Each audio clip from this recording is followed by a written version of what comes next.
नमस्कार।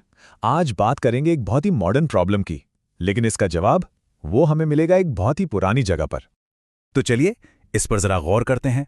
देखिए, एक तरफ तो एआई है जो बिल्कुल रॉकेट की स्पीड से आगे भाग रहा है, और दूसरी तरफ हमारे कानून, हमारे सोशल सिस्टम वो कछुए की चाल से चल रहे हैं।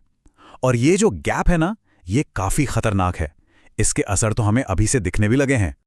अच्छा, ये जो टेक्नोलॉजी आज हमें दिख रही है, ऐसा नहीं है कि ये अचानक से आ गई। नहीं, ये तो दशकों से धीरे धीरे लगातार चल रहे डेवलपमेंट का नतीजा है। और पता है, यही बात समझना सबसे ज्यादा जरूरी है, क्योंकि प्रॉब्लम की असली जड़ भी कहीं ना कहीं यहीं छिपी है। तो सवाल ये उठता है कि अगर हमें एआई के फ्यूचर को मैनेज करना है, तो जवाब कहाँ मिलेगा? क्या और ज्यादा टेक्नोलॉजी में, या फिर नए कानूनों में? ये एक बहुत बड़ा सवाल है, और इसका जवाब यकीन मानिए बिल्कुल वैसा नहीं है जैसा हम सोच रहे हैं। तो चलिए अब आते हैं हमारी पहली और सबसे जरूरी इंसाइट पर, और ये बात शायद आपको हैरान कर दे।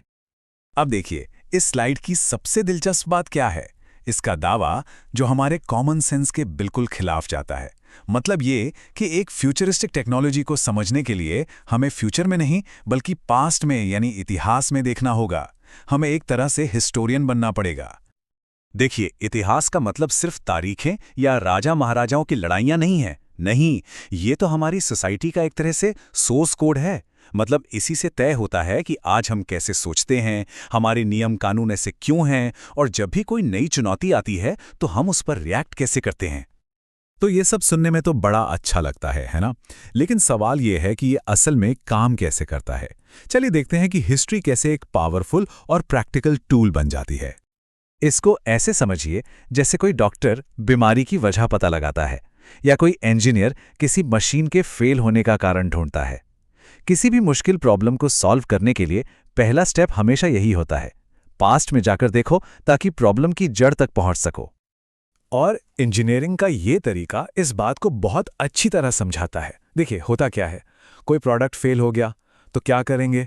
उसके पूरे इतिहास को ट्रेस करेंगे, फैक्ट्री से लेकर उस खास मशीन तक जिस पर वो बना था। फिर सिर्फ उस एक गड़बड़ वाले स्टेप को पकड़ेंगे, और जब वो मिल जाता है तो सिर्फ उस एक प्रोडक्ट को नहीं बल्कि फ्यूचर में बनने वाले हर प्रोडक्ट को ठीक कर देते हैं। लेकिन यहां से एक और भी मुश्किल सवाल सामने आता है। जरा सोचिए, क्या हो अगर जांच करने पर पता चले कि प्रॉब्लम किसी छोटे मोटे पार्ट में नहीं है, बल्कि पूरी मशीन का डिजाइन ही गलत है। मतलब उसकी बुनियाद में ही कोई बड़ी गड़बड़ है। और यहीं पर चैलेंज का लेवल बिल्कुल बदल जाता है। इसको ऐसे देखिए, एक है डॉक्यूमेंट में कोई टाइपिंग मिस्टेक ठीक करना, ठीक है, आसान है। लेकिन दूसरी तरफ है एक ऐसे घर को दोबारा बनाना जिसकी नींव ही टूटी हुई हो। इसके लिए तो पूरे स्ट्रक्चर के बारे में फिर से सोचना पड़ता है। हमारे जो सोशल नियम हैं वो भी कुछ ऐसे ही हैं। तो सवाल यह है कि जब किसी सिस्टम की बुनियाद ही खराब हो तो उसे ठीक कैसे किया जाए। ये स्ट्रैटेजी हमें एक रास्ता दिखाती है। सबसे पहला स्टेप, मान लो कि हाँ प्रॉब्लम है, उसे सीधे सीधे लड़ने की कोशिश मत करो। फिर ये देखो कि गड़बड़ कितनी बड़ी है। क्या ये 10% की प्रॉब्लम है या 80% की? इसके बाद अपने पास जो भी रिसोर्स हैं उनसे जितना ठीक हो सकता है करो। और आखिर में ये बात समझनी होगी कि असली परमानेंट फिक्स के लिए लंबे रिसर्च और सब्र की जरूरत पड़ेगी। और जब हम इस तरह की गहरी फंडामेंटल प्रॉब्लम्स के बारे में सोचते हैं तो ये हमें एक और भी बड़े और भी गहरे आइडिया की तरफ ले जाता है, एक ऐसे पैटर्न की तरफ जो हमारी पूरी जिंदगी में बार बार दोहराया जाता है। ये जो विचार है ना, ये काफी गहरा है। इसका मतलब ये है कि जिस चीज को हम अक्सर नया या रेवोल्यूशनरी कहते हैं, वो असल में एक पुराना पैटर्न ही है जो बस नए कपड़े पहनकर वापस आ गया है। एक ऐसा सर्कल जो पहले भी ना जाने कितनी बार घूम चुका है और आगे भी घूमता रहेगा।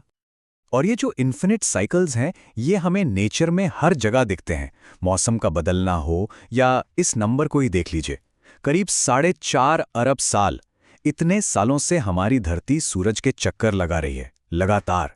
एक ऐसा चक्र जो कभी खत्म नहीं होता। और एक बार जब कोई इस पैटर्न को देखने लगता है, समझ जाता है, तो दुनिया को देखने का पूरा नजरिया ही बदल जाता है।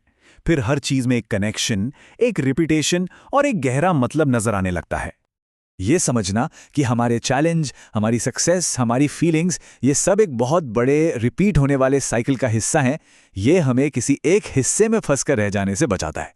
इससे हमें एक तरह की न्यूट्रलिटी मिलती है, एक समझ मिलती है जिसके साथ हम जिंदगी को देख सकते हैं, जी सकते हैं।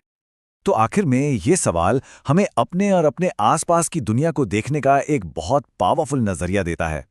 अगर सब कुछ सच में एक रिपीट होने वाला साइकिल ही है, तो हम इस कहानी के कौन से हिस्से में जी रहे हैं? इस सवाल पर हमारे साथ सोचने के लिए शुक्रिया।